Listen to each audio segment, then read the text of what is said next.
Happy to be joined by His Highness, Prince Harry, and the man they call Megatron, Mike Trauner from Pembroke, Ontario. Gold medals in rowing, 2 of them.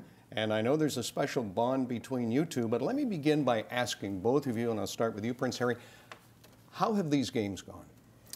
I'm the wrong person to ask. Well, you're the motivator, from your perspective, and Mike from the athlete's perspective. You know what, I don't think there's a single person in Toronto that doesn't know the Games is on. Canada have made more noise for their veterans community and their serving community than they ever have done before. We all know, as mentioned in the opening ceremony, that Canada has a very quiet and humble way of support. Right. And this week has showed that the support is there. It always has been. And I encourage more and more people to keep that noise going, you know, for now and for the future onwards. But these games have been absolutely spectacular. They really have. The atmosphere has been amazing. You know, people smashing the hell out of life, which is amazing to see. New faces, old faces, new PBs. Some individuals, you know, swimming 50 meters in the pool for the first time with one arm. I mean, it really is absolutely remarkable. And I think not only the competitors and their families are coming away with something quite special, but I think, or I know, that spectators actually all around the world have managed to take some form of inspiration for their own lives away from it, which again is something really, really special. From a competitor's point of view, Mike, and I know you have a special relationship with Prince Harry. So, you know, starting off in the beginning of all this, right from the get-go, when I lost my legs and both my arms were completely shattered and had to be rebuilt, you fall into a place of depression, you know, almost like despair. So I'm sitting at home, not really know where my life is actually going to be going. And then one day I get a phone call from Mr. Michael Burns, the president of the Invictus Games this year, and he invited me to come and join Soldier On and the competitors, and Prince Harry himself too. So I went to Toronto, and I was just coming off of a recent surgery where they had to rebuild my my right arm and save my right knee from having to be amputated further. So when I got the challenge actually to be there, I was inspired to see a lot of my friends that were in Toronto at that time. They were getting ready for the Orlando Games, and sure enough, who comes walking around but Prince Harry himself? And he comes up to me and he says, "You know, tell me your story. Nice to meet you." So I shared my story with you. And I felt like I was just one of the guys again. I felt like I belonged there. You made me feel very welcome. And I think that's what I like most about the Invictus Games. And then he issued me a challenge to join the Invictus Games, to join the team, and to compete at the oncoming Toronto Games, which is right now, and to do my best to succeed. And it's not about medals. It's not about beating everybody else. It's about achieving your own goals, defeating your own demons, and I believe that's really what I've done this week. They say it's not about medals, but His Highness will tell you they keep score. You all keep score. What was it like after you motivated Mike to present him with a gold medal? He motivated himself. It's, you know, in every single one of these individuals, it's there. It's ingrained in us. You know, you make that conscious decision to sign up, to wear that flag, to serve your country, and to have fun doing it. So the motivation's always there. The training comes out. You know, it's always that sort of train hard, fight easy mentality. But I think, you know, when you've been through what you've been through, to be able to share a stage, to be able to share a uniform again with like-minded people and fellow countrymen and women, I think, you know, that in itself is a cure. That's a medicine. I mean, you've been talking about sport as a medicine on day one at the seminar. So it is. It's, for me, I just, you know, I think I've said this before in the past. It's like being a proud dad, you know, being part of this family and seeing these guys achieve stuff that, you know, before injury they were smashing the hell out of everything, and then injury, you know, sort of despite the severity of it, they've managed to find a whole new level of fitness, of strength, of, I mean, everything. Yeah. It's just gone beyond anything they could ever imagine. So it's full respect for me every day. Now I want to know, can you tell me what the Prince said to you when he presented the medals? And if we can get a close-up shot, which of the 2 gold medals is the one that Prince Harry presented to you? Absolutely. So it's the one on the right. And this is the one I won for the 1 minute. Yes. So I'm very proud. What did he say to you? Can you tell us? When he leaned over, we have that great shot of him. It was almost like, at first, no words were exchanged. I remember holding up the Canadian flag, and just to my right, there was Prince Harry, and like he just explained, like a proud dad, he had his hands crossed like this, and he was smiling at all three of us, like it was a real accomplishment, and that we had actually gone the distance and accepted the challenge. And at that point, I actually felt like I had completed the circle. You know, I've gone full circle. I've done what I came here to do. I've exceeded my own expectations. And when he came over and congratulated me and presented me with the medal, you know, my heart stopped, and I just...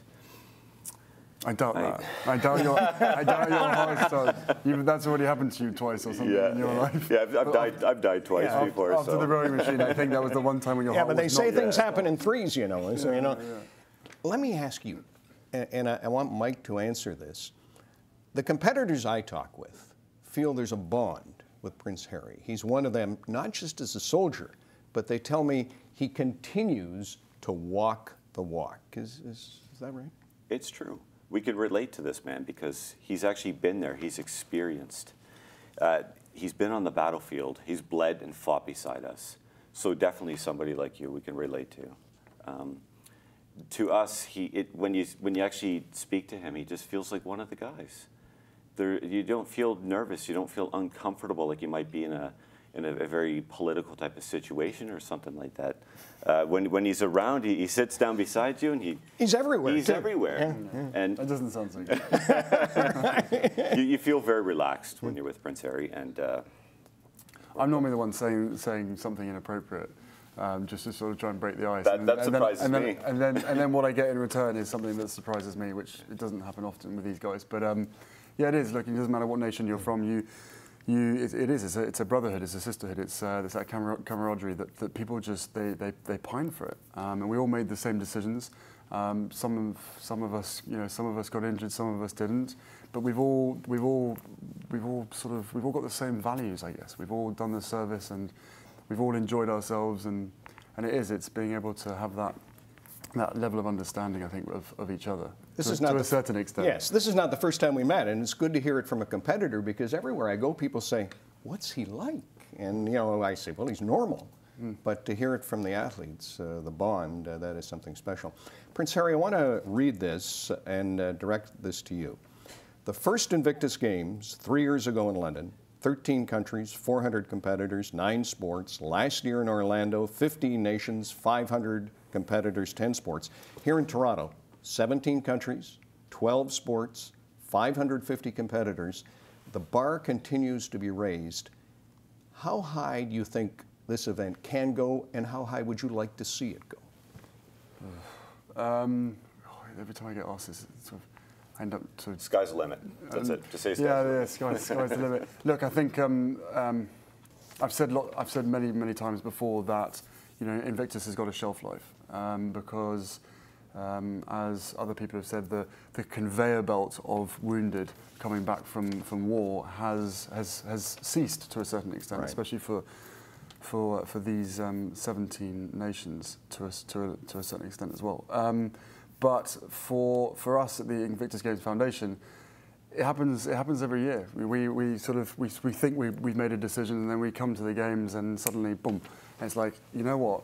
We have a social responsibility here to continue this for as long as it's needed, which is what I've always said. Right. But we'll have to wait and see. Invictus, the world needs Invictus. These guys need Invictus. I need Invictus. We all need our fix. We all need to be inspired. We all need to be encouraged, and we all need to be reminded about what duty and service is all about. So it would be silly of us to close it down, but the shape and the form of it will change.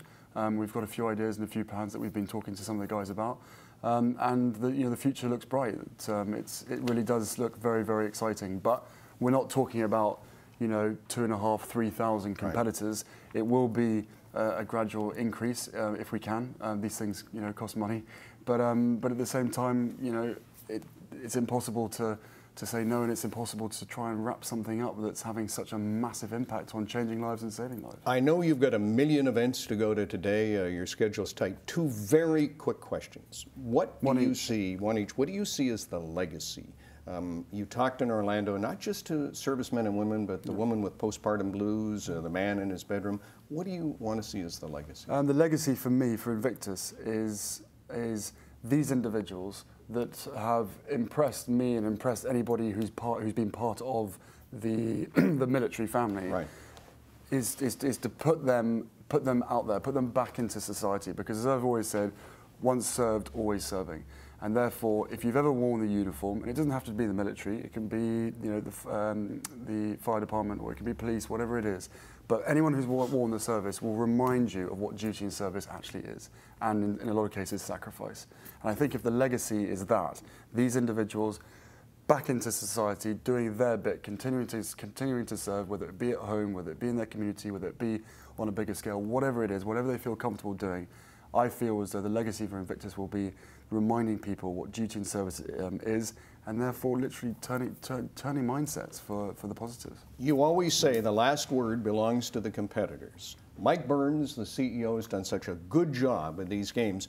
One of his themes is family, and I'm going to probably confuse the cameraman. Leah, can you come in here? This is Mike's wife. Can you please walk in here and stand? His Highness will stand. Come on in, Leah. They've talked about the importance of family. Families are conscripted, but they're left behind. Can you talk to that theme and what it's meant to you? Absolutely. So after I was injured, I mean, I literally lost all sense of every little aspect you could imagine in my life was turned upside down.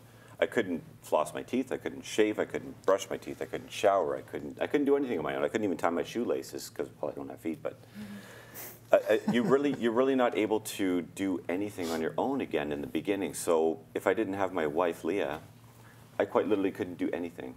And that even involves with training, that involves being here for the Invictus Games. I have a very difficult time at the training. So she'll actually set up my training equipment, help me to row. She'll go out cycling with me so nobody actually runs me over with their car on the highway, so that's a good thing. So she really gives me the crutch, if you want to think about it like that. Where I need an aid to actually help me in life, she would be it. Well, I thank you all. Your Highness, thank you. Leah, good to have you here. Michael, anything you want to say to, you don't have a microphone, but anything you want to say to Prince Harry? I know I'd like to say something. Yes, go ahead. On behalf of all of Team Canada, for everything that you've done, thank you so much. You changed my life.